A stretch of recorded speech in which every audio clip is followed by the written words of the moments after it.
You are listening to KLRN Radio, where liberty and reason still reign.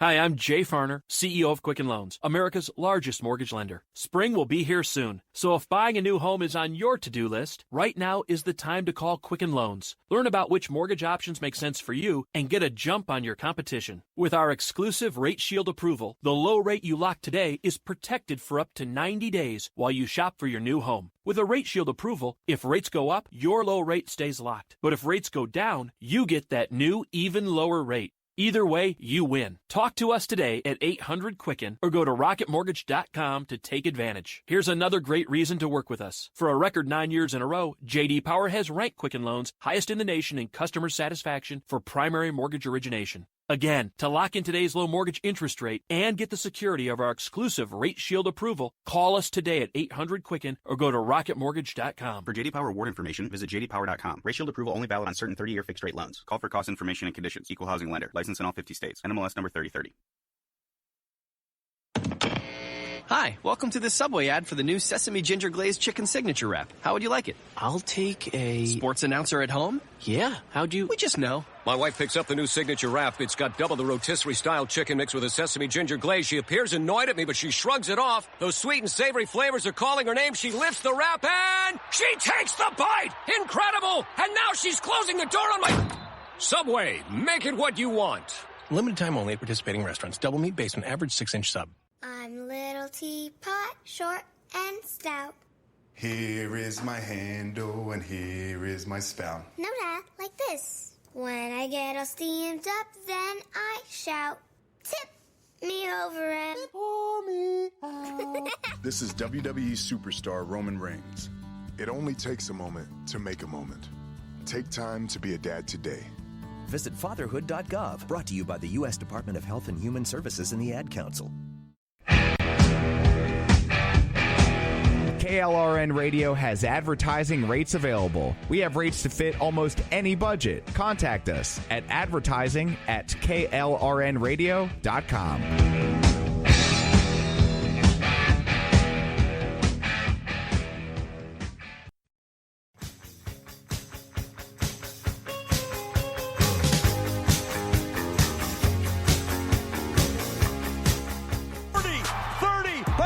Sideline, 10, touchdown on a kickoff return. On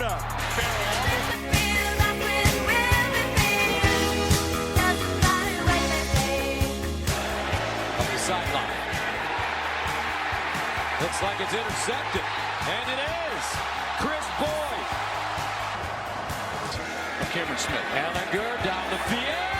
Touchdown! Texas! Joshua Moore. McGrath blocked, loose. Texas has it. Wheeler down the sideline. Touchdown Longhorns.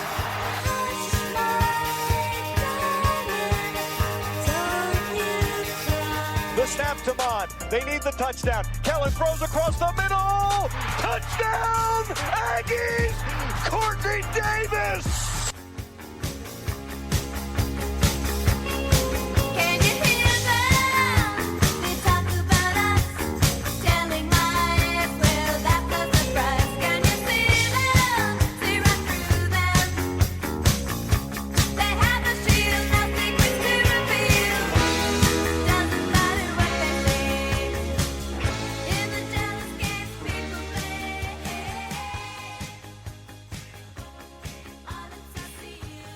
Howdy, and welcome to another edition of A Podcast Divided. I am your hostess with the mostest, not really, Aggie, and with me are my co-hosts for the evening, Lou.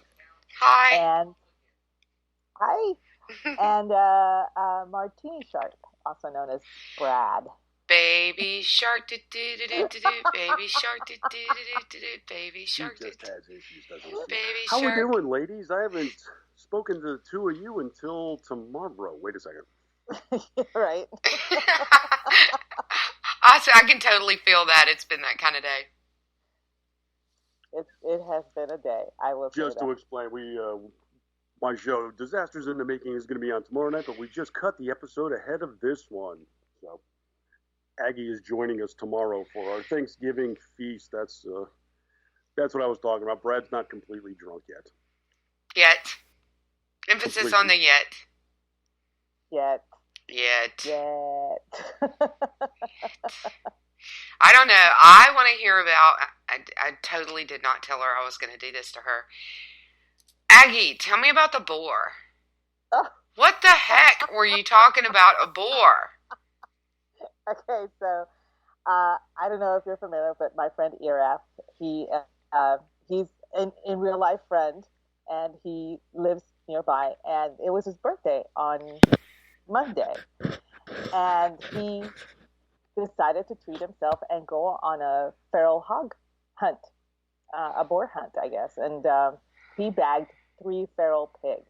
One of them was 218 pounds. So jealous. I was extremely impressed.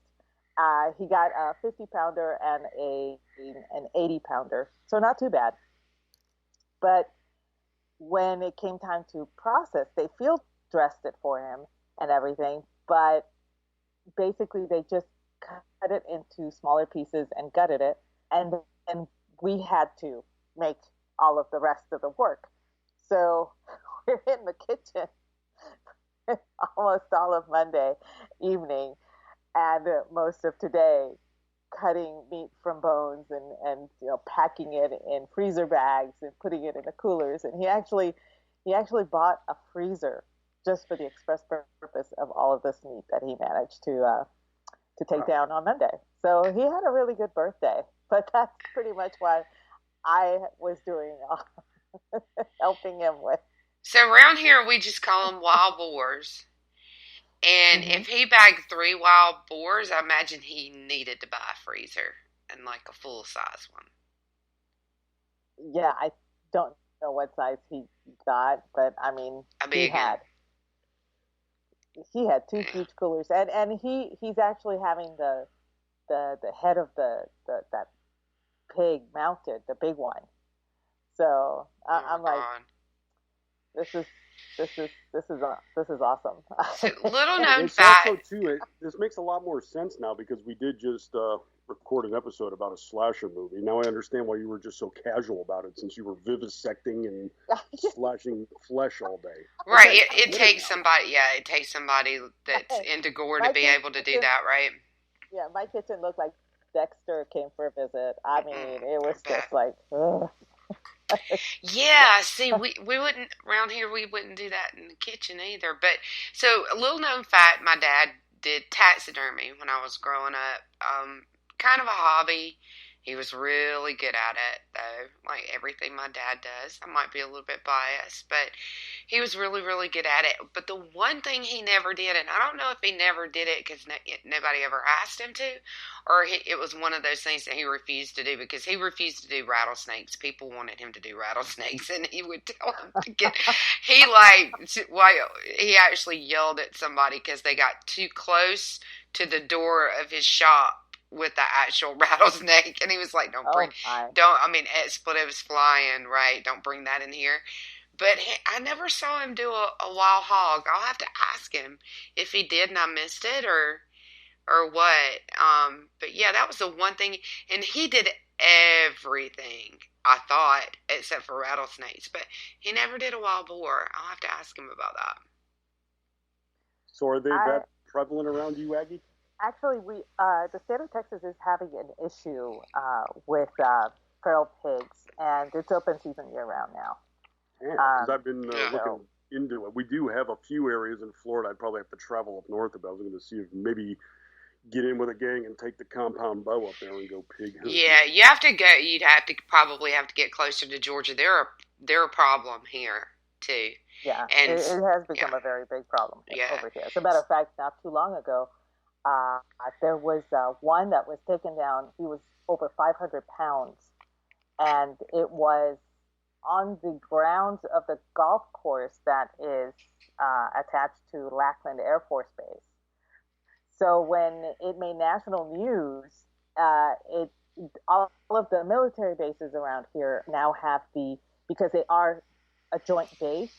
It's Joint Base San Antonio. So they said it was on the grounds of Joint Base San Antonio. So when people hear that, they think it's Fort Sam Houston, which is the Army base downtown San Antonio area.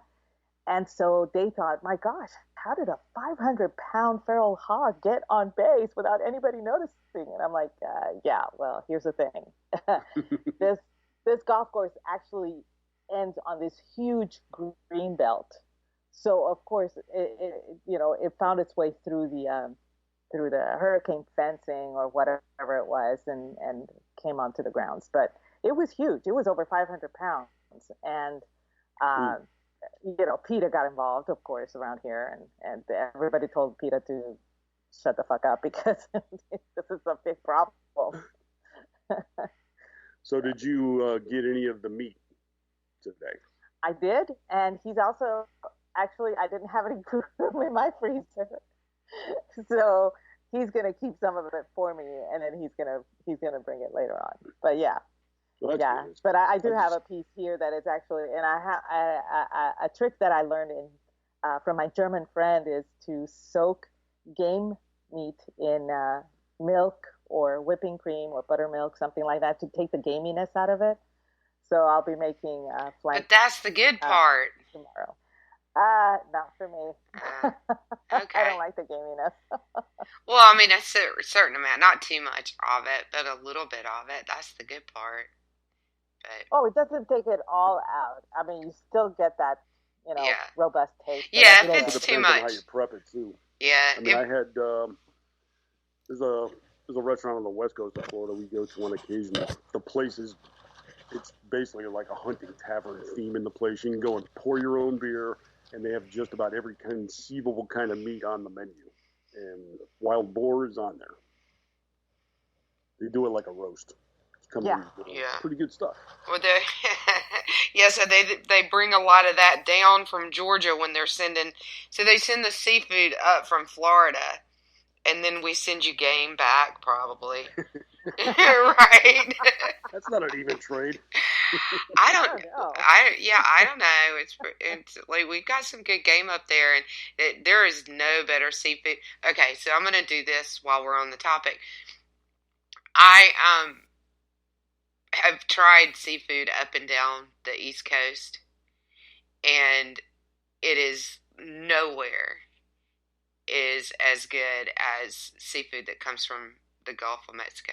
Nowhere. I don't know. The Atlantic side here by us is pretty good. Well, yeah, maybe that. Yeah, down there in Florida. Get, where I live out western side of the county, but it's not that far from the shore, and we get all the fresh catch comes into the restaurants for the most part. So anything we get is going to be like tonight for dinner. We were out. I had dolphin sandwich, fresh cut.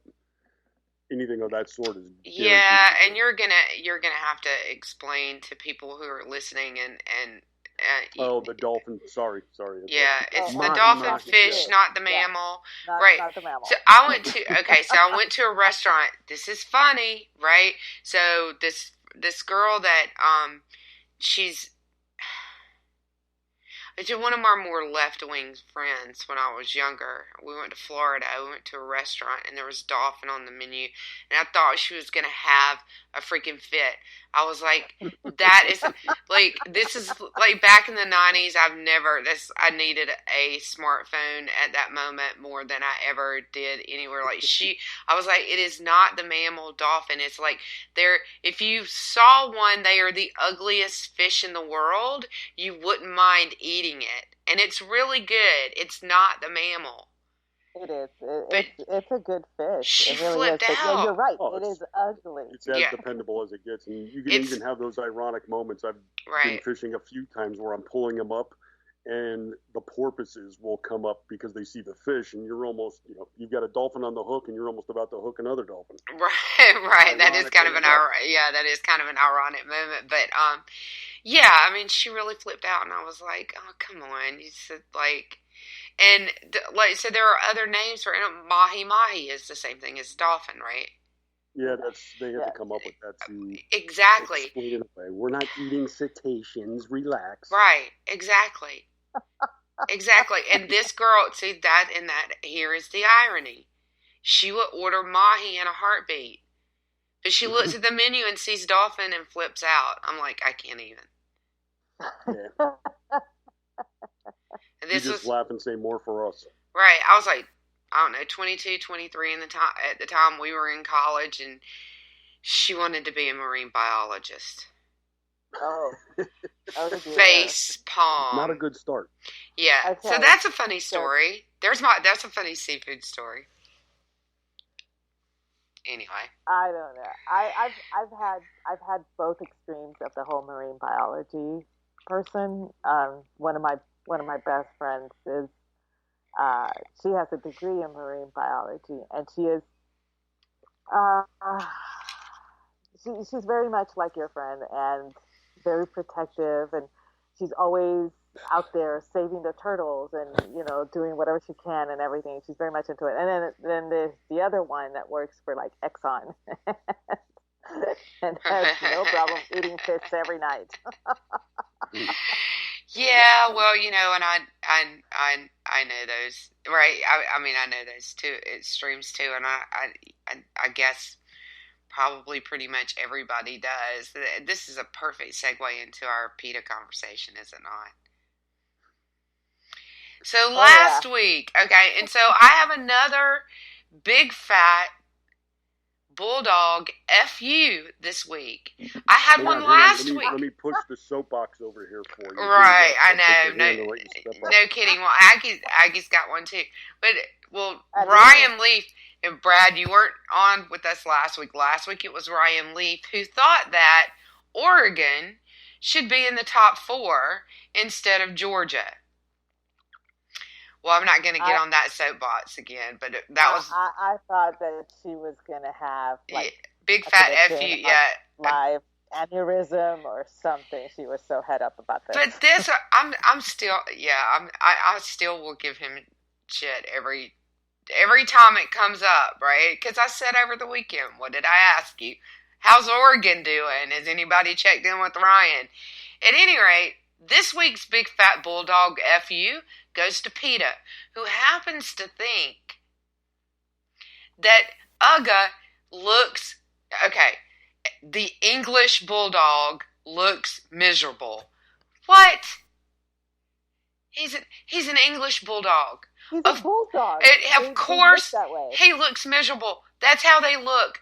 He's actually really happy. Can you not see him wagging what little bit of a tail he has? He has an air-conditioned doghouse. Yeah. Plus, I think the picture they were referring to, he was falling asleep. Yes. He's always falling asleep because he's spoiled rotten. He's bored. Yeah, and he has 90,000 fans that want to pet him every Saturday. If you talk to, so it's actually a family of people who own the family of dogs, right? So it's a family that have actually, the story is in the Midnight in the Garden of Good and Evil. You can actually read it. That's the true story. Yeah. That's real about the family that's traditionally had Uga, right? So it's not, he's a family dog. He doesn't stay in a pen. He lives in a house with people. There are millions of people in the state of Georgia and around the country who love these dogs. Andy has an air-conditioned doghouse. Now, but we're not the only ones that took shit from PETA. Oh, and by the way, how many decades of Uga and PETA never said a word? This is Georgia's third year, 4th year in a row in the college football championship. So now we're going to take crap about it. Yeah, and I wouldn't. Yeah, and as a matter of fact, he gets so Uga was falling asleep because Uga gets so excited for this. You guys have dogs, and you get people in the chat room, you have dogs. Your dogs get excited, and they get all crazy, and they get all excited, and they're playing with people, and then they fall asleep. Oh, yeah. That's what happens with dogs, because they're dogs. But we're not the only ones that have ever taken shit about it. Aggie, tell us the Aggies took shit from PETA story. Well, this was way back when I was in college, 30 odd years ago. But, so they've been doing this crap for 30 years. Well, they only did it the one time that I can recall, and the reason they backed off is due to the Aggies being Aggies. So I have to explain. Reveille, our mascot, is the first lady of Aggie Land. She rules. I mean, she is the highest ranking member of the Corps of Cadets. She is entitled to go anywhere on campus, even places that other people are not allowed. She has a handler. The handler is usually chosen from E2 company, and it's always a sophomore. And so the handler changes every year. And the handler has to go through intensive training to be with this dog. The dog lives with the handler for that entire year, goes home with the handler. She has her own bunk in the dorm. And let me tell you, this bunk is like, it's a twin-size bed, and it's decorated, and it's this beautiful thing, right? Right. Unlike the handler's bunk bed, which has to be made to military specs, is devoid of any decoration whatsoever. And so I'm not sure how it came to pass, but it was during one of the football games at home, and Reveille, she's allowed to go anywhere, including Kyle Field. Now, Kyle Field is, for all intents and purposes, sacred ground. The only people allowed on Kyle Field are obviously the football players and anybody connected with the football team, the officers of the day, and medical personnel, and outside of that, a few other dignitaries, if they're invited, and Reveille. And she can be on the field if she wants to, and the handler's responsibility is to make sure that she has her spot, which she has her own little place for resting and everything, and to make sure that she doesn't run into the field because they're playing football. Now, it has happened a few times where Reveille has run onto the field, and immediately the referees call and, just call a timeout while we get Reveille back on the sideline or whatever. Well, PETA got upset because there was football going on, and here's a dog, and she may get hurt. And so the group at Texas A&M, the PETA group at Texas A&M, decided to lodge a complaint. And we need to protect Reveille, so Reveille should no longer be a mascot. She needs to be taken care of like a person, blah, blah, blah, blah, and all that stuff, right? So the Corps of Cadets got involved and decided to make a list of all of the perks that this dog gets. And I'm looking at this going, I'm a human, and I don't get half of this stuff, even from my own family. Right? I was just amazed at how well cared for this dog really is. And so after that, PETA kind of backed off, and they've never actually lodged a complaint after that. But one of the distinctions that we have at the time, we had the only vet school in Texas, and so we extended the courtesy of taking care of other mascots, to include, Bevo, which we still do to this day, Shasta, which was the University of Houston mascot, the owl at Rice, so we would take care of all of them. And nobody had ever complained about how Bevo was treated. There was no complaint about Shasta, which was some kind of wildcat. I want to say she was a cougar or something like that. She was always kept in a cage for obvious reasons. But never did PETA ever complain about that while I was at school anyway. So when they came after Reveille, it caused a lot of consternation with the school, and there was a huge backlash against PETA. And of course, this was well before the internet and well before smartphones and well before any of the stuff, but it was pretty interesting how fast we took down PETA with, just showing them how well cared for this dog really is. And I really don't see how PETA even has an argument when it comes to Uga, because Uga is extremely well cared for. That's because you were dealing in facts and they're dealing in emotion. Actually, no. PETA is opposed to pet ownership.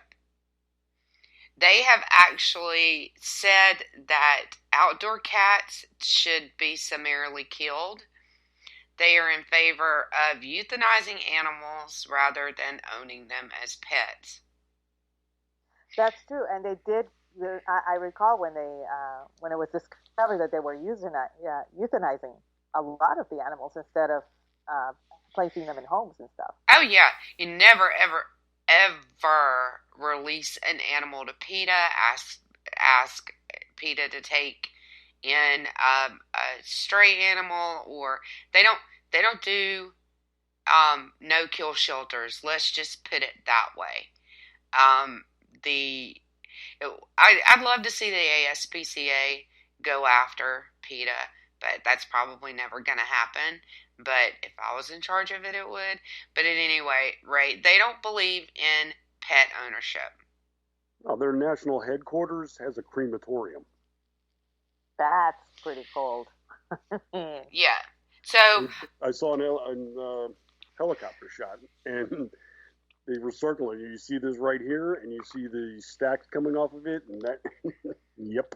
Yes. So guaranteed. Their problem with Uga is not that Uga looks miserable. It's that Uga is happy and well taken care of. So you know what, PETA? You get a big, fat bulldog F you. Nice. I had a few years ago. I used to work for Budweiser for a few years, and there was one time where the Clydesdales came down.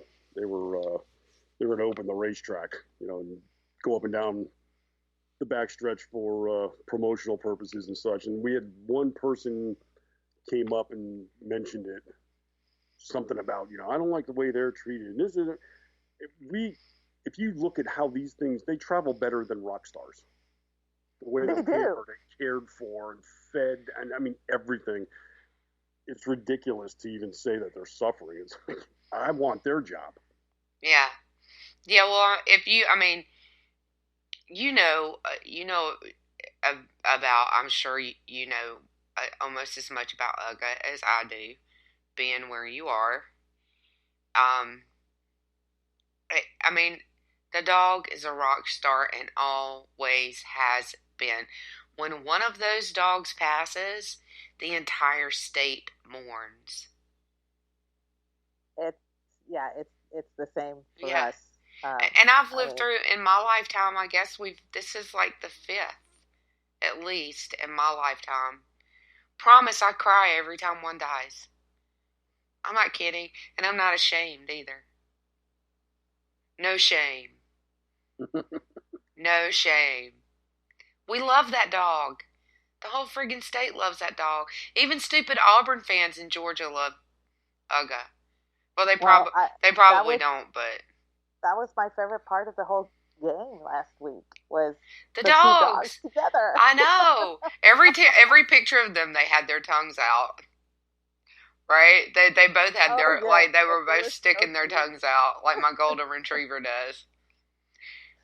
Yeah. So, great dogs. Yeah. Yeah, so anyway, we can move on. You can take the soapbox away now, Brad. Okay, all right, let me slide it away here. Yeah, we're probably we're about break time. That was a whole half the show. That went fast, and we promised not to talk about dogs when we come in. No, we can't promise not to talk about dogs. That. We won't. Yeah, we won't rant about PETA anymore when we come back. But we'll take a quick break, and we'll be right back. Thanks, you guys, for joining us. See you in chat. My son was in the Army back during Desert Storm, but even then he wanted an MBA. He looked at a dozen schools, but only one offered the online education and flexibility he needed while he was in a tent in Iraq, Grantham University. Turns out that Grantham's been delivering affordable, relevant college and advanced degrees for over 65 years. Heck, if they can deliver a quality education to a soldier in a tent overseas, think about the flexibility Grantham can offer you so you can earn your degree too. It doesn't matter how complicated or full your life is, if getting a degree is on your bucket list, you'll want to do what my son did. You'll want to call Grantham. Find out how easy it is to get started on your education so you can check that college degree off your bucket list. Call Grantham right now, 800-910-1370. That's 800-910-1370. Flexible, affordable, relevant. Call 800-910-1370.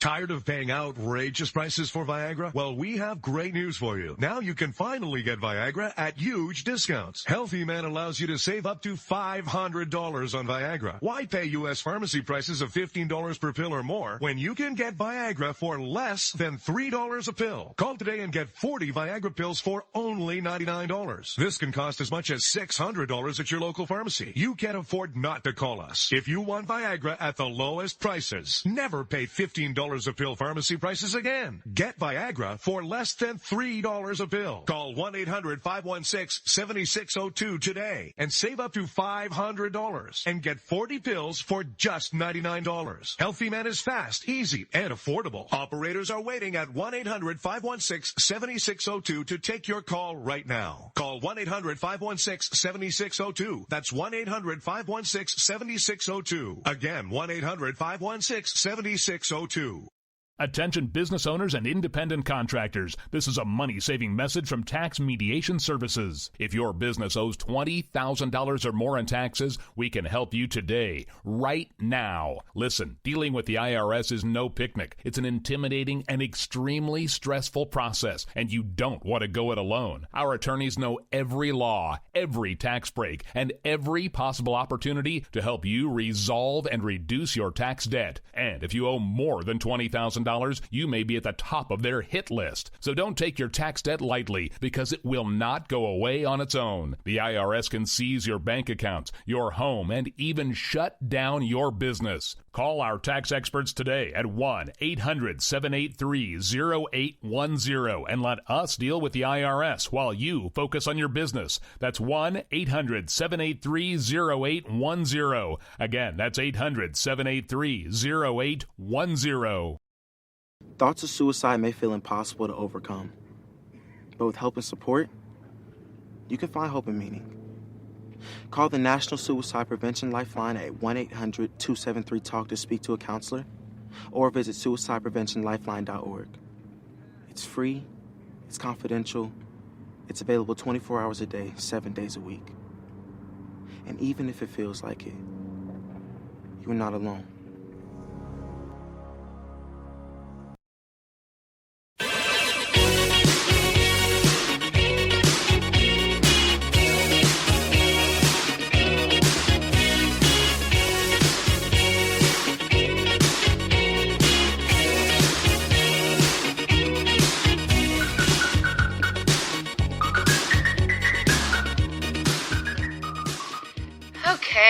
Hey guys, we're back, and we were chatting a little bit about Thanksgiving and Thanksgiving traditions.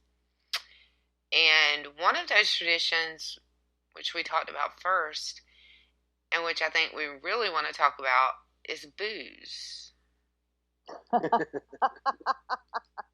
Well, I don't know if I'm qualified. Okay. Right, Brad. Exactly. You're probably not. Aggie and I probably need to take this one. So, no. Let's start with Brad. It's what you get for running your mouth. What's your favorite booze, Brad? Well, my favorite, I don't know. Isn't that like picking your favorite child? I don't. My go-to. My parents did that, so might actually be harder.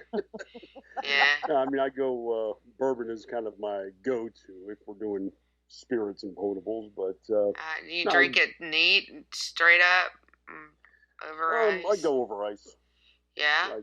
I like it cold. What's your favorite bourbon? Because when we get to Aggie, she's probably got a girly mixed drink for us tonight. I do. I don't know.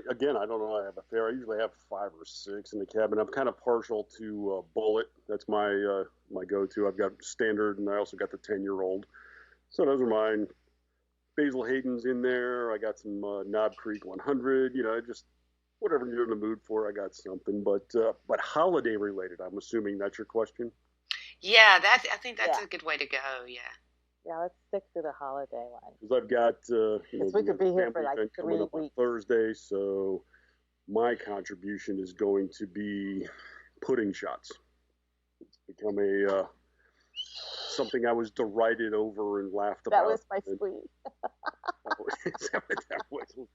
Yes. I was adjusting my settings over here for a second. That was you. Okay. What is a pudding shot? Is it like a Jell-O shot but with pudding? Yeah. Well, Really? that's a little bit of an oversimplification because one of the key ingredients when I make them is love. I wish you guys could see me. I just rolled my eyes at Brad. It's an oversimplification. Okay, Brad. I could hear that. Yeah, I bet you could. Through my speakers. I roll them loudly. Now explain. I'm just kidding. Explain the pudding shot to me, please, in great detail. Well, there's you have to kind of plan a little bit ahead depending on all the various flavors, and then you figure out which spirits you're going to marry into the mix. But I guess for the holidays, one of the movies that's going to be on a lot, I happened to see it on the TV earlier before I came on, was Harry Potter. So what I did a couple of weeks ago, we do a family trip every year. About 24 of us go up to Disney every year. So I've done my attempt at doing butterbeer pudding shots. And these came out, humbly, I'll say phenomenal. Humbly phenomenal. Okay. So basically, what you got to do to understand what pudding shots, you got to alter the recipe a bit because you're incorporating alcohol, of course, so it's not going to set correctly. So first thing you're going to do is your general instant pudding recipe is going to call for 2 cups of milk. You're going to do 1.5 cups, or even a little less than that, because the remaining half cup or so is going to be your alcohol. So, what are we going to do for pudding shots? With alcohol, in order to get them to set, you have to also add in a full tub of Cool Whip to the mix and blend it all correctly. And then it's going to be in the freezer, not the fridge, because the alcohol won't set correctly otherwise. So, pudding shots in the butter beer variety, what I did is go with a French vanilla pudding flavor. And then I added about 4 ounces of butterscotch schnapps and 2 ounces of vanilla rum. Ooh. And then I also melted 1 to 2 tablespoons of butter itself and poured that into the mixture as well. So what you're going to do is get the pudding going, you add the alcohol, and then you spoon in the Cool Whip. You're blending the whole time. And then you got to pour these off into cups, freeze them so they'll set up correctly. These are divine. Oh, I'm dying. Yeah, it sounds really good. Aggie, go ahead and do your girly drink, because I just put the phone number in the chat. Oh, boy. We might get a caller, we might not. Wait, well, let's see. Number? The Skype phone number. Oh, yeah, we're getting a caller. So, awesome. Okay. So go ahead, Aggie, and start your girly drink. Aggie's doing, whoever just called, Aggie's doing her girly drink, so I need you to be quiet while Aggie does her girly drink, and then you can talk. Okay. Go ahead, Aggie. Oh, shoot. Am I feeding back? No, hold on.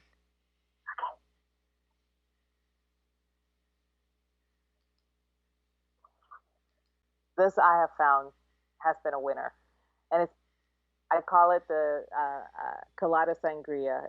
It's got basically you just take 2 bottles of any kind of Moscato. Cheap is fine. Remember, this is a cheap sangria. A 20-ounce can of crushed pineapple with the juice, and 1.5 cups of the coconut rum. And there's several types of coconut rum out there. For this one, you want a Cristal. You don't want a dark rum. So something like Malibu coconut rum is great. And all you do is throw everything into a large pitcher and you put it in the refrigerator. And then when people come over, you just serve it. It's easy. It gets you smashed really quick though, because of it's pretty much all the alcohol you want to imbibe at one sitting. So, but that's the drink that I'll be making for Thanksgiving, for several Thanksgivings apparently. My sisters and then my niece and ours, and it's just going to be a lot of people. So that's the drink for our cocktail of the week, sort of, to speak.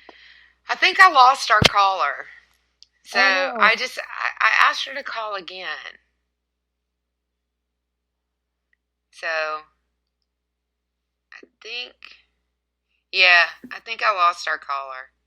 So that was my bad. First time in a long time. Wow. Yeah, she was still there, but you know how stupid Skype is. I couldn't get back to her. So hopefully when she calls back, I'll have the option to add her to our call. I hope. You never know. So what's your holiday cocktail then, Lou? Okay. My holiday cocktail is anything that,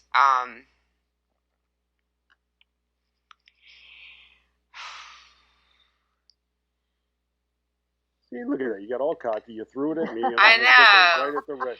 So I fell in love with mules when I was in Colorado. I had never really tried them before, but I tried them there, and I really love them.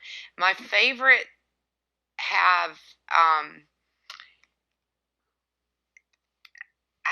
my favorites I make with, I think, vodka. Yeah, it's a Russian mule.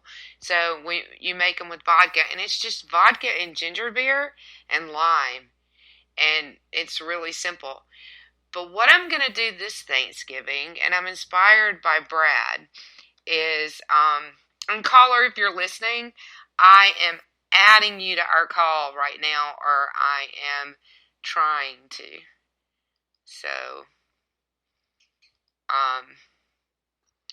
So we are, I'm going to try this time, with bourbon, which I think, what do you call that one? What does Brian call that? Do you remember? Oh, gosh. Hold on. A Kentucky Mule, I thought he called it, but I'm not sure. Yes, that's it. That would make sense. That's it. I think that's what he called it. Or Louisville, since Moscow Mule, it's city related. But oh, there she is. Kentucky again. Are you there? You joined us. Annie V? I'm trying, girl. Yeah, you are there. Okay, we can hear you. Yay, we have a caller. Wonderful. Yeah, so I think that was it, a Kentucky Mule. So what I'm going to do, and this is so boring compared to what you guys talked about, but I've been wanting to try this. So this Thanksgiving, my drink is going to be a Kentucky Mule. Wait, hang on.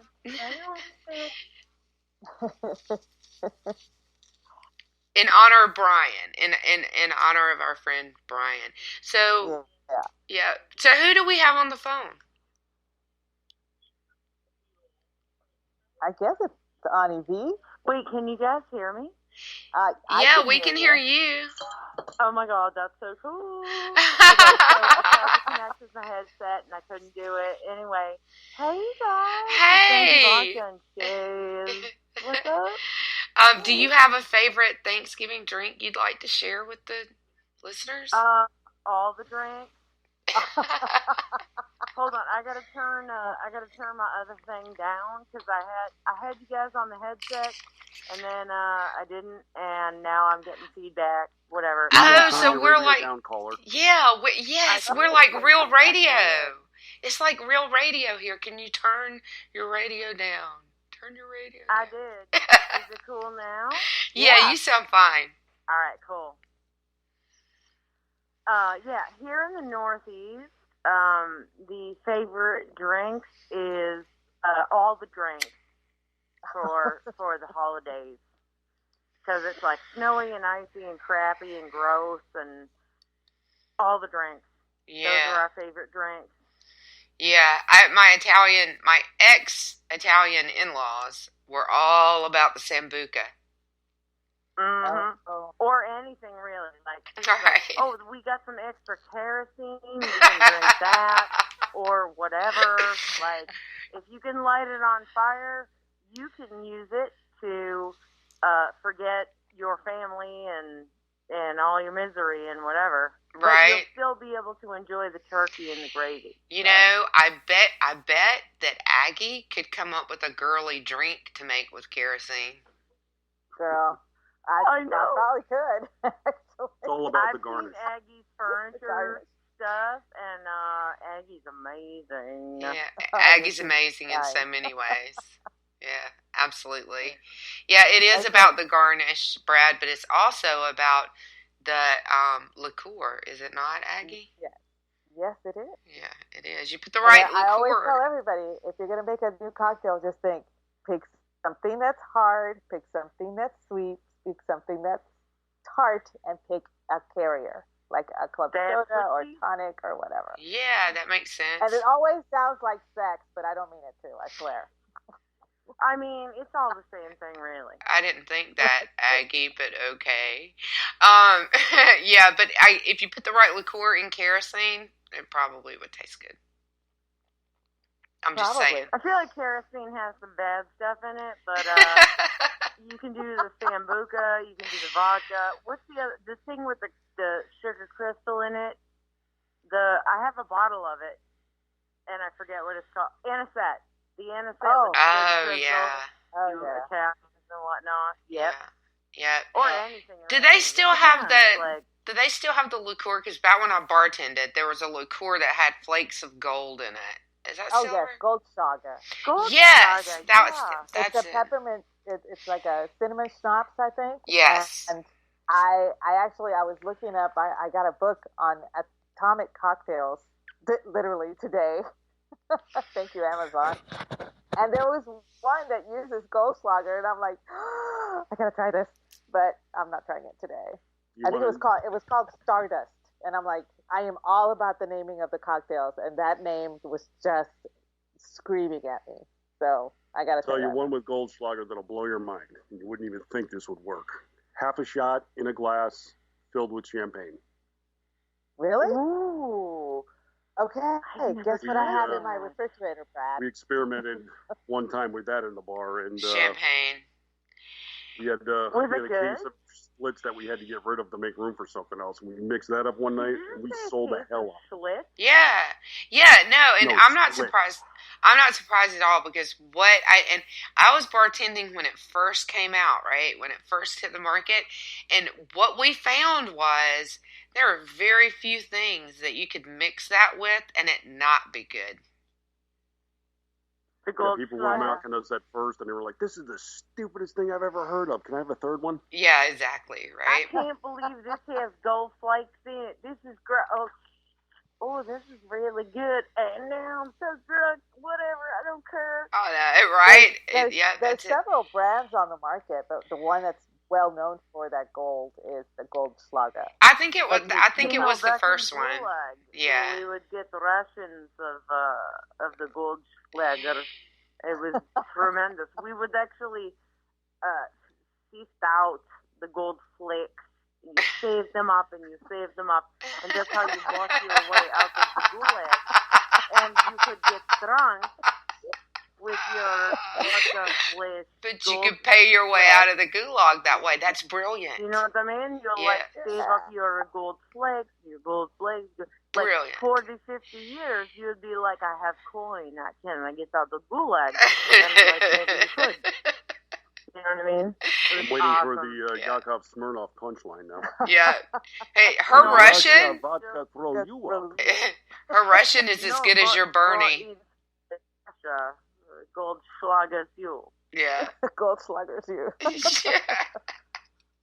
Brad, her Russian is as good as your Bernie. I have a Russian friend here, and she sounds just like her. I can also do Ukraine. Wow. There's a difference? Listen, do you want to hear about Hunter Biden's big daddy fun? Little Hunter Biden. He's very, very fertile. Oh, yeah. He's making more Hunter Bidens to be president in America sometimes. Is he going to keep him off of crack so they can be president? Oh, see, there's the Achilles. Yeah, I went there. Biden. So this is like Biden's from Brazil. Yeah. You all better mute your microphones or you're going to get subpoenaed by Adam. I know, right? Oh, yeah. I know. That's just what I need. I need to shut up now. I can't believe some chick banged him, or all those chicks. I know, right? Yeah.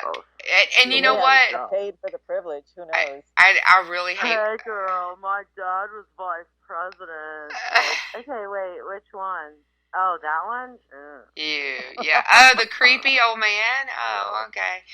We're out of time, you guys, as much as I hate to say it.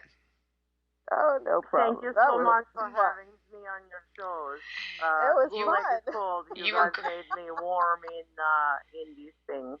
You were great. How cold is it before we go? How cold is it where you are? Colder than Lizzie Warren lying titty.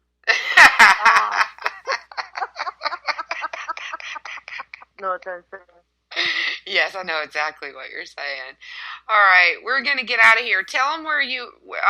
Tell them if you'd like to, Auntie. Tell people where they can find you on Twitter or wherever. Oh, on the Twitter, on the Auntie Vodka with the A and the 3 H's. You guys know, you can. She's on her, and she's on her TL. Social medias. Yes, you can find her on the feed for our show. If you want to follow her, because she's clearly very funny. Well, girl, no, you, honey. And Martini Shark will, and Aggie, and Paul will be here on Disasters in the Making.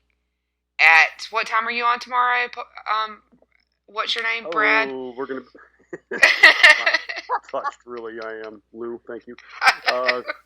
10 p.m. tomorrow night, we're doing our special Thanksgiving episode. But yeah, Aggie is going to be sitting in with us as we have a disastrous Thanksgiving film we're going to cover. Yeah, and it's really freaking funny. If you need a dipstick to join your shows, you just DM me on the Twitter, I will come play with you.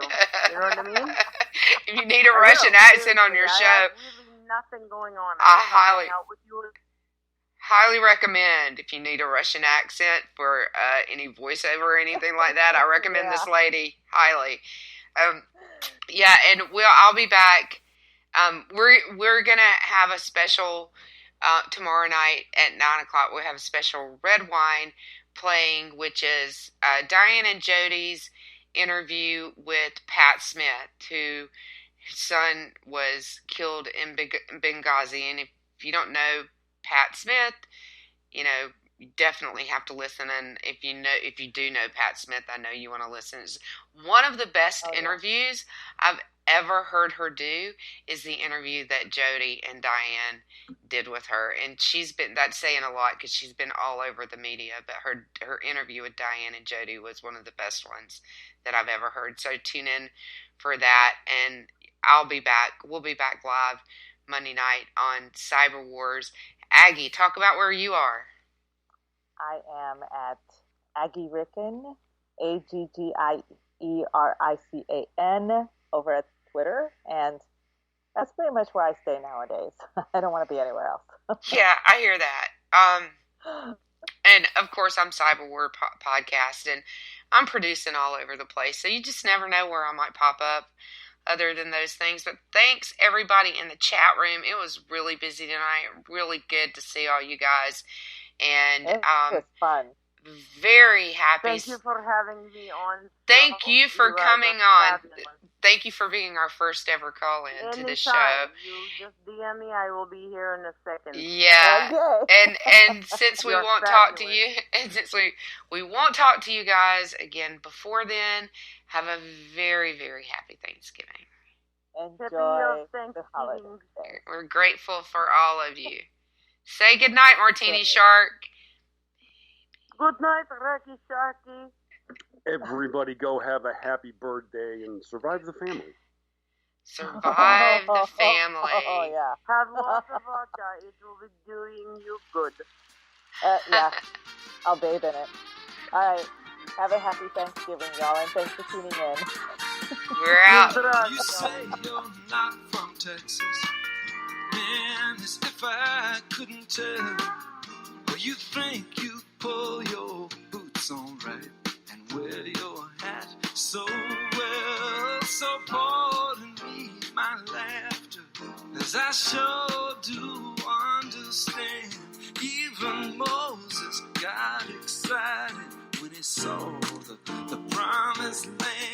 That's right, you're not Texas. That's right, you're not Texas. That's right, you're not Texas. Texas wants you anyway. That's right, you're not Texas. That's right, you're not Texas. That's right, you're not Texas. Texas wants you anyways. I was born and raised in Texas, and it means so much to me. And though my girl comes from down in Georgia, we were up in Tennessee.